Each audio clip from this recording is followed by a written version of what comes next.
네, 5장 11절부터입니다.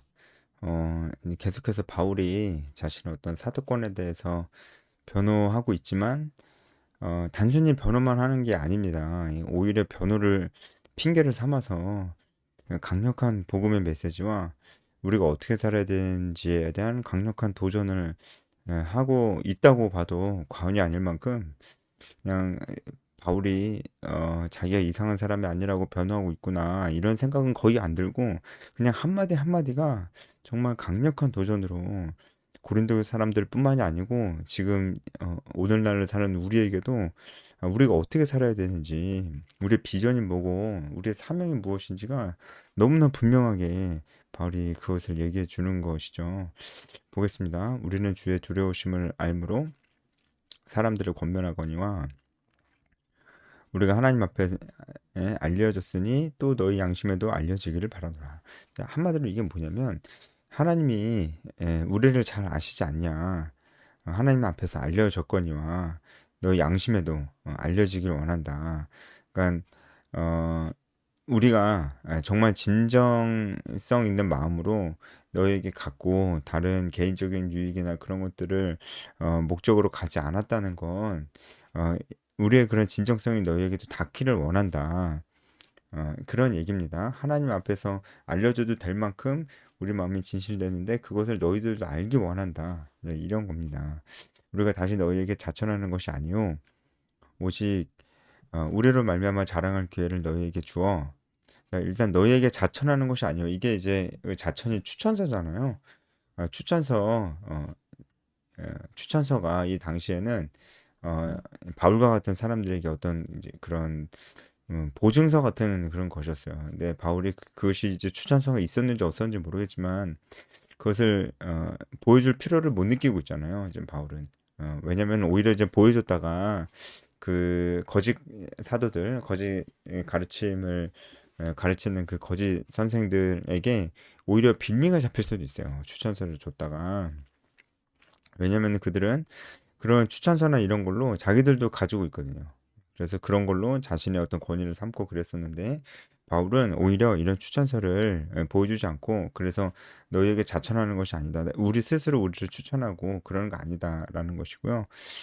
바울은 오히려 바울이 자기 자신이 이런 말씀의 권위가 있고 사도권이 있다는 것을 어떤 것으로 계속 어필을 하냐면은 그 안에 있는 그 진정성, 그리고 분명한 복음의 메시지, 그리고 하나님께서 보내셨다는 것, 이런 것들을 가지고 얘기를 하고 있는 것입니다. 오직 우리로 말미암아 자랑할 기회를 너에게 주어 마음으로 하지 않고 외모로 자랑한 자들에게 대답하려 하는 것이라. 그러니까 우리로 말미암아 자랑할 기회를 너에게 주어. 그러니까 우리가 바울 포함해서 바울의 일행이죠. 고린도 교회에 갔었던 우리가 자랑 좀 할게 뭐 그런 거죠. 근데 여기서 자랑은 정말 자기 자신을 높여 보이려고 자랑하는 것이 아니고 어, 우리가 순전한 마음으로 갔어. 우리가 너희를 얼마나 사랑하는지 알아? 근데 그 마음도 하나님께서 주셨어. 하나님 너희들을 정말 사랑하셔. 그리고 이 복음의 말씀, 이 진리의 말씀이 이런 내용이야. 너희들 여기서 떠나면 안 돼. 그리고 너희들도 다른 사람들에게 복음을 전해야 돼. 그리고 너희들도 내가 했던 것처럼 너희들도 다른 사람을 제자로 삼아야 돼. 그래서 우리는 지상 명령 성취를 이루어 가는 거야. 이런 얘기들을 바울이 했겠죠. 바울이 그런 얘기들을 이제 했겠죠. 그러니까 자기를 좀 그, 그런 의미에서 나한테 자랑할 기회를 달라 이러는 거예요. 그런 의미에서 내가 이런 마음이고 이런 내가 분명한 복음의 메시지를 가지고 있고 이것이 얼마나 대단하고 큰 것인지 너희들 향한 내 마음도 그렇고 내가 너에게 말하고 있는 복음의 메시지도 얼마나 대단하고 큰 것인지 어, 그것을 말할 기회를 달라는 거예요. 그게 자랑할 기회를 달라는 겁니다. 우리로 말미암아 자랑할 기회를 너희에게 주어서 그러니까 자랑할 기회를 나한테 달라. 그래서 그 자랑하는 내용을 너희에게 주겠다. 뭐 이런 말이죠. 마음으로 하지 않고 외모로 자랑하는 자들. 이 사람들이 바로 바울의 사도권을 이제 무시하고 계속 하나님 말씀을 이제 혼잡하게 하는 자 계속해서 나왔었죠. 아마도 유대인으로 보이는데 그 사람들을 얘기하는 거죠. 외모로 자랑하는 자들 이 사람들은 이제 추천서를 막 들고 다녔던 것 같아요. 그리고 자기들이 얼마나 대단한 사람인지 뭐 경력이나 뭐 여러 가지로 자기 자신들을 어필하는 그런 사람들이었던 거. 무엇보다 이제 유대인들이라면 율법주의적인 그런 생각을 가지고 자기들이 얼마나 율법을 잘 지키고 살았는지 이제 그런 것들을 가지고 자신의 권위를 세우려고 하는 사람들일 겁니다. 그 사람들이 바로 외모를 자랑하는 자들이에요. 그 사람들한테 얘기해 줘라. 바울이 어떤 사람인지, 하나님의 말씀이 어떤 것인지, 바울의 일행들이 어떤 마음으로 우리에게 왔는지 그 외모를 자랑하는 사람들한테 얘기해 줘라. 그러면 너희들이 판단할 수 있지 않냐? 그 외모를 자랑하는 자들이 진짜냐? 아니면 우리가 진짜냐? 그러는 거죠. 우리가 만약 미쳤어도 하나님을 위한 것이고 정신이 온전했어도 너희를 위한 것이다. 아마도 바울의 이 대적자들이 이 외모를 자랑하는 자들이 바울에게 미친 사람이다 이렇게 얘기했던 것 같아요.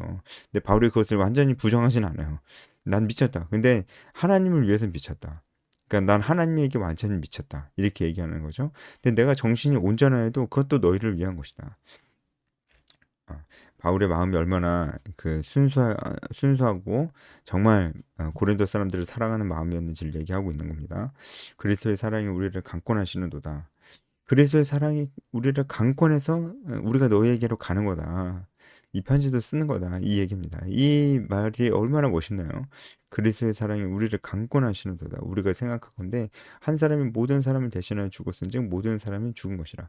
그러니까 어, 바울을 의심하는 사람들은 바울이 무엇인가 자신이 얻을 게 있으니까, 자신의 유익이 있으니까 우리에게 이런 막 말을 하고, 우리에게 막, 이렇게, 우리를 가르쳐 주기도 하고 그런 걸 거야. 바울이 자기가 뭔가 얻을 게 있으니까, 뭐 돈이나 명예나 그런 게 얻을 게 있으니까 그러는 걸 거야.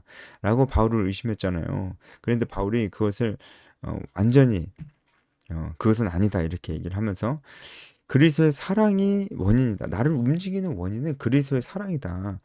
내가 어떤 돈이나 어떤 명예나 그게 아니고 나를 움직이는 이 동력이 그리스도의 사랑이다라고 얘기를 하고 있는 거예요. 그리스도의 사랑이 우리를 강권하신다. 그러면서 그리스도의 사랑에 대해서 좀 얘기하죠. 한 사람이 모든 사람을 대신하여 죽었으니 예수님이 모든 사람을 위해서 죽었으니 모든 사람이 죽은 것이라. 그렇죠. 우리가 죽어야 되는데 예수님께서 죽으셨으니까 예수님의 죽음은 대속 죽음이죠. 그가 모든 사람을 대신하여 죽으심은 살아있는 자들로 하여금 다시는 그들 자신을 위하여 살지 않고 오직 그들을 대신하여 죽었다가 다시 살아나신 이를 위하여 살게 함이라. 자, 예수님께서 모든 사람을 대신해서 죽으신 것은 그 목적이 있다는 거죠.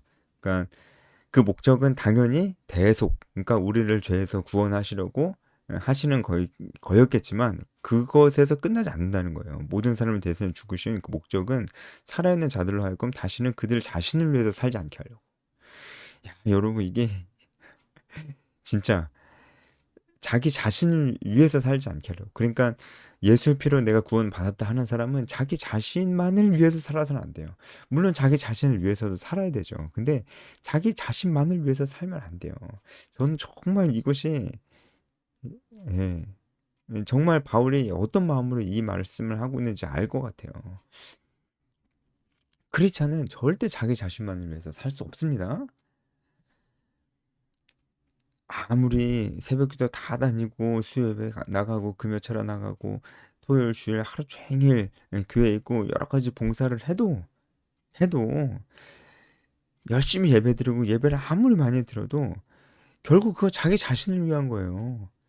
어, 영적으로도 이기주의자들이 있더라고요. 응? 자기 자신만을 위한 거예요. 아무리 열심히 해도 그게 나쁘다는 게 아니에요. 당연히 좋죠. 자기 자신한테. 자기 자신한테 좋은 것도 좋은 거예요. 그런데 그것만 하면 안 된다고요. 저는 때로는 이런 생각도 들어요. 기도하면은 막 열심히 기도하고 수련회 가서도 열심히 기도하는데 그 기도 제목이 뭘까? 이런 생각이 들어요. 뭘 위해서 그렇게 열심히 막 눈물 흘리면서 부르짖으면서 기도를 할까? 아니 자기가 책임지는 영혼도 없는데 자기가 책임지는 영혼이 없는데 뭘 이렇게 눈물 흘리면서 간절히 기도를 할까? 아니 물론 이제 하나님의 은혜가 다른 뭐 책임지는 영혼이 없어도 하나님의 은혜가 우리 마음을 만지고 눈물을 흘리고 부르짖고 그렇게 기도합니다. 하는데 어떻게 일평생 내내 그렇게만 할 수 있냐고요. 그럴 수 없다고요. 그럴 수 없다고 하잖아요, 지금 바울이. 예? 그럴 수 없고 다시는 그들 자신을 위하여 살지 않고 오직 그들을 대신해 죽어다가 살아나신 이를 위하여. 그러면 예수님을 위하여 사는 삶이 무엇일까? 그게 이제 뒤에 나오잖아요. 뒤에 뭐라고 나와요? 뒤에 화목하게 하는 직분을 주셨다. 화목하게 해라. 이게 바로 어, 예수님을 위해서 사는 길이에요. 예수님을 위해서 사는 길은 바로 화목하게 하는 직분대로 사는 것입니다. 왜냐하면 그 직분을 우리에게 주셨어요. 예수님께서 가지고 있던 직분이에요. 화목하게 하는 직분. 하나님과 우리 사이를 화목하게 하셨어요. 근데 그 직분을 이제 우리에게 위임하셨어요. 그러니까 우리도 그렇게 살아야 돼요. 믿지 않는 사람들과 하나님을 화목하게 하는 직분. 그리고 나도 하나님과 화목하게 지내는 그 삶입니다. 하나님을 사랑하고 이웃을 사랑하는 거예요. 이겁니다. 이게 화목하게 하는 직분이에요. 이웃을 사랑한다고 할 때 그냥 뭐 선행을 베풀고 그들을 도와주고 그것도 다 너무 좋은 거지만 그것만 가지고는 그들을 사랑한다고 얘기하는 건 안 돼요. 그것은 성경이 말하는 사랑이 아니에요. 성경이 말하는 사랑은 무조건 복음을 전하는 겁니다. 아니 근데 그게 상식적으로 맞죠. 우리는 그게 아멘이라고 해야 되잖아요. 그렇죠? 아니 그 사람이 지금 생명이 없는데 생명의 말씀을 전해주지 않고 믿고 안 믿고는 우리가 어떻게 할 수가 없는 부분이지만 생명의 말씀을 전해주지 않고 어떻게 그 사람을 사랑한다고 얘기할 수 있나요? 그렇잖아요. 예? 지금 자꾸 자유주의 신학자들이 어? 복음 전하는 것을 자꾸 왜곡시킵니다. 사람에게 어떤 사람에게 죄를 지으면은 심판받는다는 얘기가 그 사람을 정죄하는 얘기고 그런 얘기하는 사람 다 보수 꼴통 꼰대들이래요. 예? 그렇게 얘기하면 어떡하냐요. 그렇게 그 사람 배려하는 게 아니고 배타적인 위기주의적인 그런 기독교는 말이 됩니까, 여러분? 그럼 여러분 당신은 죄, 나도 죄인이고 당신도 죄인이고 우리 모두가 죄인이고 죄의 삭은 사망이다. 그럼 우리 다 죽어야 된다. 심판받아야 된다는 얘기는 이게 빠지면 복음이 아닙니다. 죄 때문에 다 죽게 됐다는 얘기, 다 멸망받게 됐다는 얘기를 빼놓고 어떻게 예수님의 대속 죽음을 얘기합니까? 예수님의 사랑을 얘기할 수가 없어요. 죄와 사망 빼고 예수님의 사랑을 얘기할 수 없는데 그 사람들은 자유주의 신학자는 그런 걸 다 빼려고 합니다. 예? 여러분 그래서 우리가 그렇게 구원을 받았잖아요. 그래서 우리는 이제 예전처럼 살 수가 없는 거예요. 그래서 16절에 보면 그러므로 우리가 이제부터는 어떤 사람도 육신을 따라 알지 아니하노라. 그러니까 어, 예전에는 그리스도도 육신을 따라 알았어요. 이건 이제 바울 자신의 고백일 수도 있어요. 바울이 이제 예수님과 같은 시대에 살았잖아요. 바울도 예수님 분명히 알았을 것이고 본 적도 있을 수 있습니다. 아주 높은 확률로. 그런데 그가 회심하기 전에 예수님을 볼 때 어떻게 봤을까요? 육신을 따라 봤습니다. 예수님? 뭐 목수의 아들? 뭐 나사렛 출신? 뭐 그런 사람이 뭐 자기가 하나님 아들이라고 죽여야 되겠네. 이렇게 아마 생각을 했을 겁니다. 이게 육신을 따라 알았다는 거. 근데 나중에 예수님 믿고 그가 회심하고 정말 완전히 새로운 사람이 됐잖아요. 그렇죠? 그런 의미로 우리가 이제는 사람을 볼 때도 육신을 따라 알지 않는다. 왜냐면 우리가 내면이 새롭게 된 사람이기 때문에 육신을 따라 아는 것은 뭐냐면 그 사람이 뭐 커리어, 그 사람이 어떤 뭐 경력, 그 사람의 학력, 그 사람의 외모, 뭐 이런 것을로 사람을 아는 것이 이제 그 육신을 따라 아는 거겠죠. 그런 것들도 다 뭐 필요 없는 건 아니지만 우리는 이제는 그 사람이 내면이 정말로 변화됐는지, 그 사람이 진짜 예수를 믿고 변화된 사람인지 이런 것으로 본다는 거예요. 그런 것이 더 중요하기 때문이죠. 그런즉 누구든지 그리스도 안에 있으면 새로운 피조물이라. 이전 것은 지나갔으니 보라 새 것이 돼. 너무 유명한 말씀이죠. 여기서 새롭게 되었다는 것이 무슨 뜻인지 알겠죠. 이제 우리 내면이 완전히 새롭게 됐고 우리가 완전히 새로운 그런 존재가 됐다라는 거예요. 하나님과 새로운 관계가 되었고, 그래서 완전히 새로운 피조물이 되었다. 이것이 우리 내면 안에 일어난 일이고, 이것이 가장 중요한 일이다라는 것을 얘기하고 있는 겁니다. 이전 것은 지나갔으니 보라 새 것이 되었도다. 바울이 여기서 끝나지 않아요. 그럼 우리가 어떻게 살아야 될까로 넘어갑니다. 물론 이제 그 부분은 앞에서도 조금 얘기했지만 분명한 거는 15절 말씀처럼 그럼 이렇게 새로운 피조물이 된 우리는 어떻게 해야 될까? 바로 15절 말씀처럼 예수님을 위해 살아야 됩니다. 그것이 우리가 살아야 될 삶입니다. 모든 것이 하나님께로부터 났으며 그가 그리스도로 말미암아 우리를 자기와 화목하게 하시고 또 우리에게 화목하게 하는 직분을 주셨다. 자, 새로운 피조물이 이제는 어떻게 살아야 될지를 얘기해 주잖아요. 새로운 피조물이 이제 어떻게 살아야 됩니까? 화목하게 하는 직분대로 살아야 됩니다. 곧 하나님께서 그리스도 안에 계시사 세상을 자기와 화목하게 하시며 예수님께서 하신 거죠. 그들의 죄를 그들에게 돌리지 아니하시고 화목하게 하는 말씀을 우리에게 부탁하죠. 화목하게 하는 말씀 뭔가요? 복음 아닙니까, 복음? 그것을 우리에게 부탁하셨대요. 그것이 새로운 피조물이 된 자들이 해야 될 일이고요. 그것이 바로 15절에 예수님 때문에 살게 된 모든 자들이 살아야 될 삶이고 그것이 바로 예수님을 위해서 사는 삶이에요. 그래서 바울도 그런 마음으로 고린도 사람들한테 갔고 이걸 바울이 잘 알고 있으니까 그리스도의 사랑이 바울을 강권하여서 바울이 이제 고린도 교회 가서 뭘 했다는 거예요. 화목하게 하는 그 일을 내가 고린도 교회 당신들한테 가서 했다 이 말입니다. 그리고 그 일을 이제는 우리가 해야 됩니다. 왜냐하면 19절 말씀처럼 예수님께서 화목하게 하는 그 직분을 우리에게 맡기셨고 그 말씀으로 우리에게 부탁하셨기 때문입니다. 우리가 그 일을 해야 됩니다.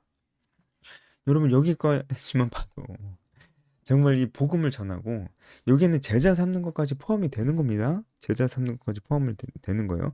화목하게 하는 직분은 제자 삼는 자도 화목하게 하는 직분을 하는 것입니다.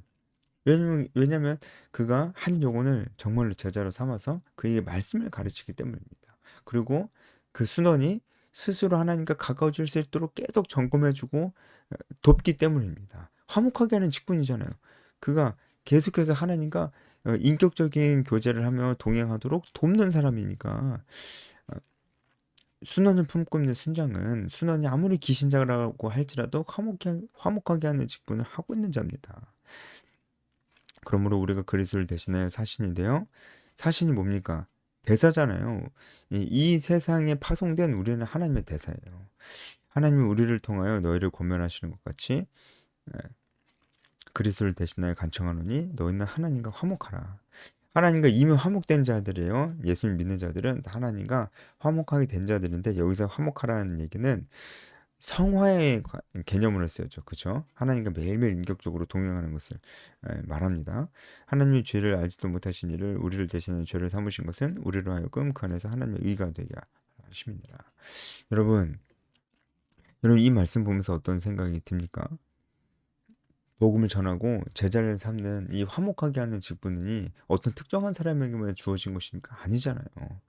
우리 믿는 모든 자들에게 주어진 것이라고 봐야 되지 않겠습니까? 근데 이런 내용들이 성경에 너무 많아요. 너무 많거든요. 그리고 그 내용들이 그냥 많은 게 아니고 너무 중요하게 다뤄져요. 근데 왜 복음을 전하지 않을까요? 그런데 왜 제자 삼는 것을 중요하게 생각하지 않을까요? 제 생각엔 정말 여러분 주일에 교회 가는 것보다 더 중요합니다. 가지 말라는 얘기 아니에요. 당연히 가야 돼. 당연히 가야 돼. 그건 너무나 중요한데 그것이 말씀 보고 기도하고 하나님 은혜 받기를 원하고 뭐 집회에서 찬양 부르고 그거 다 좋은 거예요. 예. 그런데 그것은 중요한 겁니다. 우리가 숨 쉬면서 사는 것만큼 중요한 겁니다. 그런데 그것만 하는 것은 그냥 숨만 쉬면서 사는 거예요. 당신은 왜 사십니까? 전 숨쉬기 위해서 사는데요. 이렇게 얘기할 수가 없잖아요. 그렇게 숨 쉬면서 숨 쉬면서 뭐 할 거냐고. 그 다음에 뭘 해야 되겠습니까? 화목하게 하는 직분 해야 됩니다. 그냥 뭐 하는 일 다 내팽겨치고 직장 뭐 다 내팽겨치고 어, 전도만 해라 이런 이야기 절대로 아니에요. 오히려 전도는 삶에 녹아드는 겁니다. 일을 잘 하면서 그 삶 속에 사는 겁니다. 삶으로 전도하는 거 말고 삶도 잘 살아야 되겠지만 삶으로만 살면은 복음은 전해지지 않습니다. 얘기를 안 해주는데 어떻게 전해지냐고요. 직접적인 복음의 메시지를 내가 얘기를 해야 되는데 늘 이 마음속에 전도에 대한 부담감을 가지고 계속해서 누군가 전도해야 될지 마음속에 늘 품고 있고 그를 위해서 기도하며 기도만 하면 안 돼요. 계속해서 이제 어, 그와 영적 대화를 시도하려고 하고 그리고 계속해서 그와 복음 대화를 시도하려고 계속해서 기회를 보는 겁니다. 아주 길게 긴 시간을 잡아놓고 그렇게 하는 겁니다. 그래서 때로 너무 힘들 때는 부담감을 좀 내려놓을 때도 있고 할 수 있지만 다시금 어, 그에게 복음을 전할 마음을 가지고 계속해서 그 기회를 정말 계속해서 보는 사람입니다. 그런 사람이 우리가 돼야 됩니다. 그런 사람이 화목하게 하는 직분입니다. 오늘 여기까지 하겠습니다.